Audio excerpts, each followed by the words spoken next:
Terima kasih pemirsa, Anda masih bersama kami dalam Berita Papua. Bagi Anda yang baru bergabung, kami akan menyajikan kembali 3 berita utama hari ini.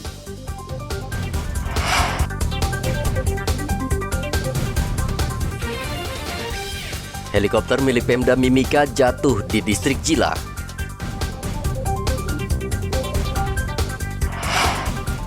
Aparat gabungan menangkap seorang tentara yang menjual peluru ke kelompok kriminal bersenjata.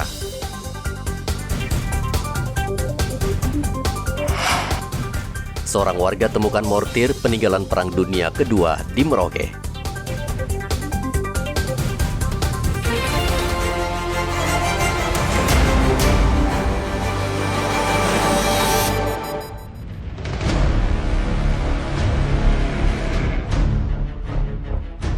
Pesawat pengangkut sembako milik maskapai Sam Air ditembak kelompok kriminal bersenjata di Bandara Kenyam, Kabupaten Duga. Pesawat jenis Twin Otter yang dipiloti Farhan Fahri dan kopilot Reza Aryesta Ragainaga terbang dari Bandara Jayawijaya menuju Kabupaten Duga. Ketika pesawat mendarat, kelompok kriminal bersenjata pimpinan Egyanus Kogoya memberondong pesawat berkali-kali dengan senjata api hingga ban pesawat pecah dan tangki bahan bakar bocor.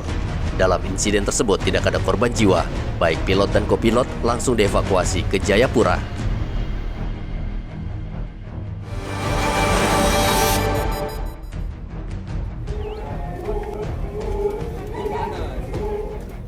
Unjuk rasa penolakan daerah otonomi baru atau DOB berlangsung di sejumlah daerah. Di kota Jayapura, polisi membubarkan unjuk rasa yang tergabung dalam petisi rakyat Papua. Mereka kembali menggelar unjuk rasa namun dibubarkan karena dianggap mengganggu ketertiban umum. Massa berjalan kaki dari Expo Waina namun dihadang polisi. Mereka juga berkumpul di sejumlah titik yaitu di Jalan Biak dan Perumnas 3 namun tidak diberikan kesempatan berorasi. Sementara di Mimika, ratusan orang juga berunjuk rasa menolak DOB. Mereka berkumpul di halaman gereja Kingmi, membawa spanduk sambil berorasi. Polisi membubarkan unjuk rasa ini karena berbau makar. Mereka sempat bergerak menuju gedung DPRD dan meminta bertemu dengan anggota DPRD yang bersedia menerima aspirasi mereka. Sebaliknya di Sorong, sejumlah kepala suku mendukung pemerintah menambah daerah otonomi baru khususnya Provinsi Papua Barat Daya. Provinsi Papua Barat Daya memiliki potensi alam yang memukau. Potensi ini bisa dikembangkan menjadi industri pariwisata yang bisa menggerakkan perekonomian daerah ini. Papua Barat Daya memiliki Raja Ampat, wisata Tambrau, dan Kaimana yang sejak lama menjadi daya tarik wisatawan mancanegara. Usulan pemekaran Provinsi Papua Barat diajukan sejumlah tokoh adat dan masyarakat dan telah mendapat persetujuan Badan Legislasi DPR RI pada 30 Mei lalu. Dukungan juga diberikan Koalisi Merah Putih saat gelar diskusi publik di Manokwari yang dihadiri sejumlah tokoh intelektual Papua, LMA, Barisan Merah Putih, Parlemen Rakyat, serta unsur pemuda dan mahasiswa. Mereka menyambut baik rencana pemekaran Provinsi Papua Tengah, Papua Pegunungan Tengah, Papua Selatan, dan Papua Barat Daya. Pemekaran ini menurut mereka akan memberikan manfaat kesejahteraan terhadap masyarakat adat Papua. Mereka meminta pemerintah pusat segera menuntaskan DOB karena memberi manfaat kesejahteraan bagi masyarakat, terutama pendidikan, kesehatan, dan ekonomi. Rencana pemerintah membentuk daerah otonomi baru menuai pro dan kontra. Sebagian menolak karena DOB kerap dikaitkan dengan isu memisahkan diri dari NKRI. Sebagian lagi mendukung rencana pemerintah karena dengan DOB pemerintahan bisa berjalan lebih efektif dan memberikan dampak bagi kesejahteraan rakyat.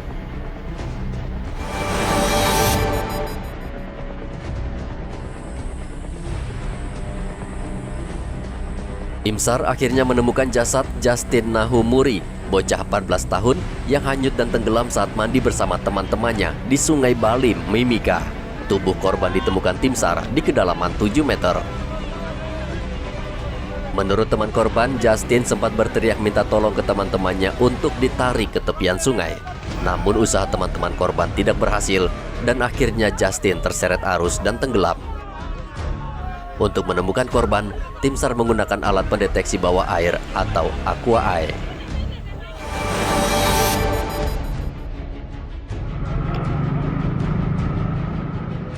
Seorang tenaga honorer Rumah Sakit Ramela di kota Jayapura ditangkap polisi karena diduga memperkosa 4 orang pedagang di distrik Moratami, kota Jayapura. Peristiwa terjadi sebulan yang lalu di Hol Tekam, distrik Moratami. WPS sempat buron dan akhirnya ditangkap Satuan Reskrim Polresta Jayapura. Modus yang digunakan WPS adalah dengan berpura-pura memesan makanan dalam jumlah banyak dari pedagang wanita.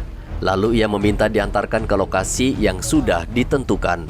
Saat korban tiba di lokasi, WPS kemudian memperkosa dengan mengancam korban dengan senjata tajam. Selain memperkosa, WPS juga merampas seluruh barang berharga milik korban. Dari pengakuan WPS, kejadian dilakukan sebanyak 6 kali dengan korban yang berbeda. Dan dari 6 korban tersebut, 4 orang sudah membuat laporan polisi, sementara 2 orang lainnya belum dan masih ditelusuri oleh polisi. Perbuatan WPS tergolong pidana berat yang bisa diancam hukuman hingga 12 tahun penjara.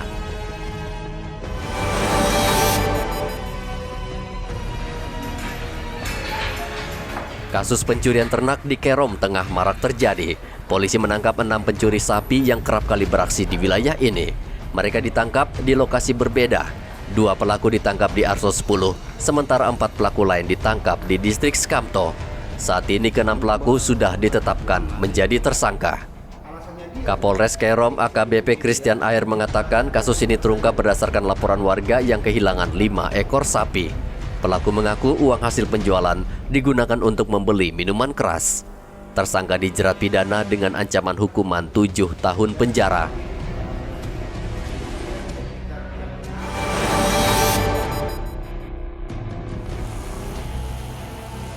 Polisi kembali menangkap 2 orang wanita yang terlibat arisan online dengan kerugian hingga puluhan juta rupiah. Nurmaya dan Resti ditangkap di Jalan Yosudarso, Mimika. Nurmaya merupakan tenaga administrasi dan Resti diketahui sebagai pemilik arisan online. Penangkapan 2 wanita ini berdasarkan laporan salah satu korban yang mengaku menderita kerugian hingga 40 juta rupiah akibat arisan online ini. Dari hasil pemeriksaan, Resti mengaku telah menjalankan bisnis arisan online sejak tahun 2018 dan saat ini pengikutnya sudah mencapai 51 orang. Kasat Reskrim Polres Mimika mengatakan arisan online milik Resti ini bersaing dengan arisan online milik Siti yang sebelumnya juga berhasil dibongkar polisi. Namun kedua arisan online berbeda cara untuk menarik pengikut. Polisi menduga masih ada korban arisan online yang belum melapor.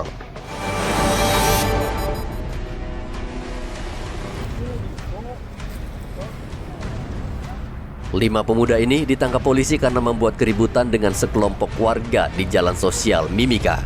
Belakangan diketahui, ke-5 pemuda ternyata mabuk minuman keras dan berbuat onar, sehingga memancing warga sekitar yang terganggu oleh ulah mereka. Untuk menghindari keributan yang lebih panjang, polisi langsung turun tangan dan menangkap mereka serta membawanya ke Mapolsek Mimika Baru. Minuman keras kerap kali memicu pertengkaran dan tindakan kriminal di Mimika.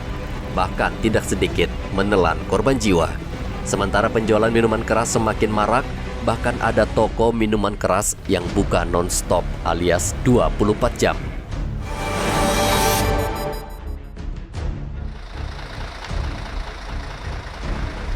Tempat pembuangan akhir TPA Koyakoso, kota Jayapura terbakar. Kobaran api dengan cepat meluas membakar tumpukan sampah yang kering.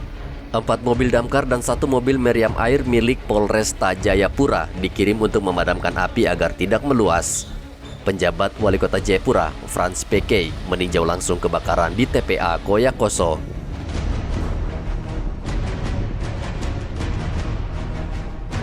Ia mengatakan pemerintah Kota Jayapura telah berkoordinasi dengan tokoh adat pemilik hak ulayat untuk mengaktifkan sementara waktu TPA Nafri yang pernah digunakan pemerintah untuk menampung sampah masyarakat. Tempat pembuangan akhir TPA Nafri sejauh ini bisa menampung sementara sampah yang dihasilkan masyarakat Kota Jayapura sambil menunggu perbaikan TPA Koyakoso.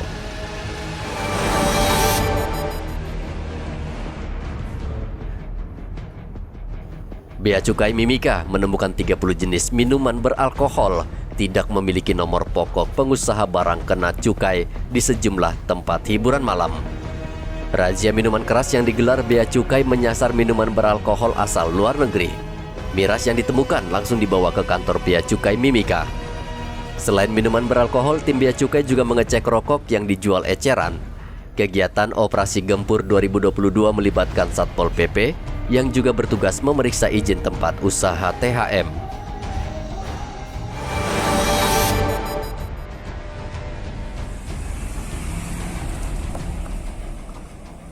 Ruas jalan di Kabupaten Sorong Selatan kondisinya rusak parah.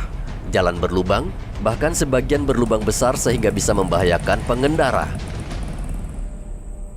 Ruas jalan ini menjadi satu-satunya jalan yang digunakan dari kota Sorong ke Temina Buat. Belum diketahui penyebabnya apakah proyek pengerjaan jalan ini dikerjakan secara asal-asalan atau jalan ini rusak karena kerap dilintasi truk dengan beban berat. Menurut warga, ruas jalan ini sudah rusak parah sejak 2 tahun lalu. Warga di daerah ini berharap agar pemerintah setempat segera memperbaiki jalan rusak karena ini sangat penting bagi perekonomian warga.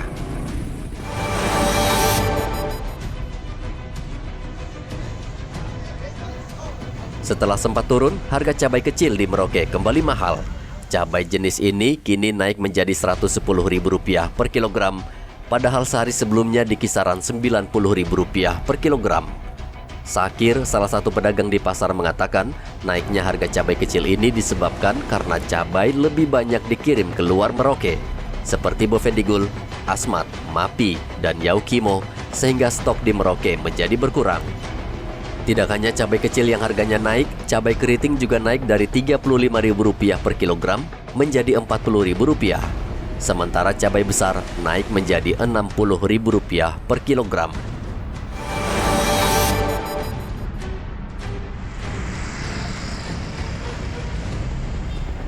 Sejumlah klinik dan puskesmas di Merauke untuk sementara tidak melayani vaksinasi terhadap warga. Menurut Kepala Dinas Kesehatan Merauke, Dr. Neville Muskita, ratusan dosis vaksin yang tiba Maret lalu ternyata sudah kedaluarsa sehingga tidak bisa digunakan. Ia meminta warga bersabar sambil menunggu pasokan vaksin terbaru. Neville juga meminta warga tetap menerapkan protokol kesehatan karena saat ini pandemi belum berakhir. Capaian vaksinasi ketiga di Merauke baru mencapai 15%, atau baru 15.000 warga yang divaksin dari target 100.000 orang. Pemirsa, informasi tadi sekaligus mengakhiri jumpa kita pada pagi hari ini. Saya Graciela Taime, mewakili kerabat kerja yang bertugas menyampaikan terima kasih, selamat beraktivitas, sampai jumpa. Wanyambe.